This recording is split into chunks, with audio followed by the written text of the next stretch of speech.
ఇక తెలంగాణలో అధికారంలోకి వచ్చినాక ప్రచారంలో ఇచ్చిన ఒక్కొక్క హామీని నెరవేర్చుకుంటా పోతాంది కదా.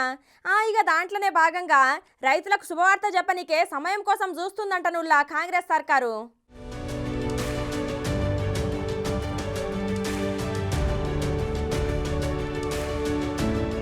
ఆ ఇక ప్రచారంలో మాట ఇచ్చింది కదా, అధికారంలోకి వచ్చినాక రైతు రుణమాఫీ చేస్తామని. ఇప్పుడు దాని మీద సర్కారు నజరేసి ఒక నిర్ణయానికి వస్తాందట. ఇక అప్పట్లో ఉమ్మడి ఆంధ్రప్రదేశ్లో వైఎస్ రాజశేఖర రెడ్డి సారు చెప్పినట్టు ఒకటే దెబ్బల రైతు రుణమాఫీ చేయాలని అనుకుంటా రైతుల తరఫున బ్యాంకులకు గ్యారంటీ ఇచ్చే పని పెట్టుకొని తర్వాత విడతల లెక్కన బ్యాంకులకు ఇస్తారట. అయితే 2023 డిసెంబర్ 7కు ముందు 2 లక్షల లోపు రుణాలు ఎవరైతే తీసుకున్నారో వాళ్ళకే ఈ రుణమాఫీ ఉంటదట నుల్లా. అయితే రైతులకు మాత్రం ఒకటేసారి రుణమాఫీ చేస్తామని, అట్లనే కార్పొరేషన్ ద్వారా బ్యాంకులకు డబ్బులు ఇయ్యనీకే చూస్తుందట సర్కారు.